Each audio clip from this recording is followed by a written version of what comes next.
Hi guys! Hi guys!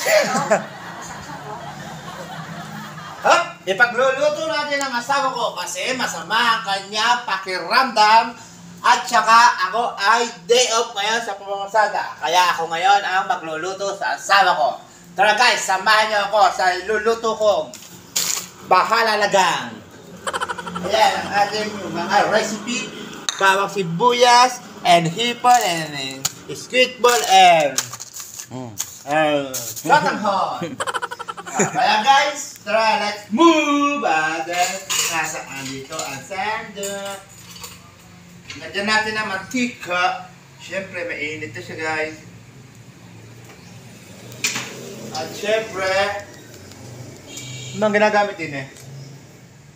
Lagyan natin ang bawang sibuyas. Pagsabay na natin para lalong masarap. Hopya. Are eh. Yan. Para lalong masarap. Yan. Isa-isa lang muna natin siya guys. Kawali na galaw. Nasa yung kawali mo. Yan. Yan. Siyempre, ang ating kawali ay nagsasayaw para sa dancer. Yan guys. Medyo sunog-sunog na ang bawang sibuyas natin. Ilagay natin ang mas pinasarap na hipon. Yan o. Huwag ka mong ano ko. Siyempre, hawakan natin ito. Ay, nagsasayaw guys. Siyempre, pagkatapos niyan guys, ilagay na natin itong wala tayo muna ng tubig.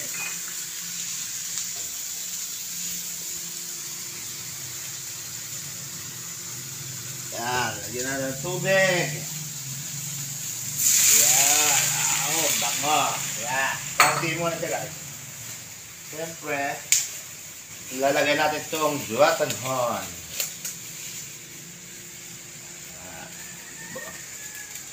Sarap niyan guys, katanghon. Ang gunting. At tigas. Yan, siyempre guys, pag ganitong day off ako na talaga nagluluto dito sa bahay. Para mapagpahinga naman ang asawa ko, siyempre. At mapakain ko naman ang luto ko. Wow! Siyempre, para naman hindi sabihin niyang hindi ko lang sa inasikaso, lagi na lang ako mamasada. Siyempre guys, paminsan-minsan, pagluluto natin ng mga asawa natin, siyempre para hindi sila magtampo sa atin. Kaya kailangan, minsan lang tayo magluto guys, dahil ngayon lang tayo naging day off, kailangan sarapan na natin para hindi nila tayo kalimutan. Hanapin nila ang lutong patsambahan. Ang kunat guys, parastiko. Ayan guys. Nakalagay na ang hipon at katanghon natin guys. At syempre, yan ang masarap dyan, mga limot-limot na yan. Yan.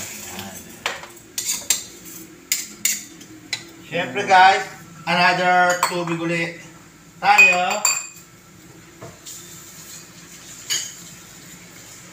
Ganyan lang magluto niyan guys, ang katanghon. Ang tawag sa luto ito ay katanghon with hipon with squid ball. Hindi ko alam ang tawag doon. Ayun lang alam ko doon. Alam ko na yan. Pero guys, papakulin lang natin yan. Ang mga basura kailangan malinis. Yan, siyempre, huwag natin kakalimutan ang Betchin ni Inday. Asin yan. Ha? Asin yan. Ano ba ito? Betchin. Napapalit pa. Yan, ang Betchin ni Inday. Oo, lagyan ng asin. Yan, siyempre, pag may Betchin ni Inday, meron naman tayong paminta ni Aling Bidang. Babilok ka mo, pwede pa lang ganito. Yun! Ano tayo dyan? Napadami yata. Sakto lang.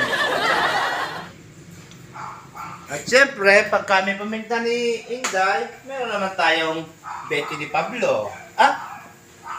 Asin nga yan. Asin ni Pablo. Magkatulad ba naman ang paminta at saka... Ayun dahil salt kasi yan, Papa. May Saka bitchin. Iba talaga pagka mayaman eh. Pag mayaman na may-ari. Siyempre, mas pinasarap ito dahil almusal ito. Ay, nawakan. Almusal ito guys, almusal. Mas pinasarap pagka marami sabaw. Yeah. Walang kanin yan, guys. Itong niluluto ko itong guys, ayaw kami nagtrabaho sa Tagaytay. Ang naging amo namin doon ay Chinese. Ganito ang pinaluluto niya. Kaya natutunan na namin mag-asawa magluto ng ganito. Yan. Masarap din pala magkaamo ng Chinese. Matututo ka kumain ng mga pagkain ng Chinese. Siyempre, nakulo na siya guys. Ilagay na natin itong spitball natin guys. Yan. Siyempre, habang ang asawa ko ay... Pakita mo! Habang ang asawa ko ay nagpapahinga, siyempre guys, habang nag-aantay siya, yan, hidyan ka muna.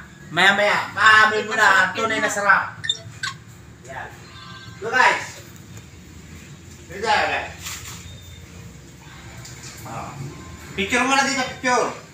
Picture. Saka niluluto, pakita mo. Yan. Picture mo, meron yan. Pang thumbnail yan. Yan. Guys, antay-antay lang natin siyang. Baka makalat ang galawan nito.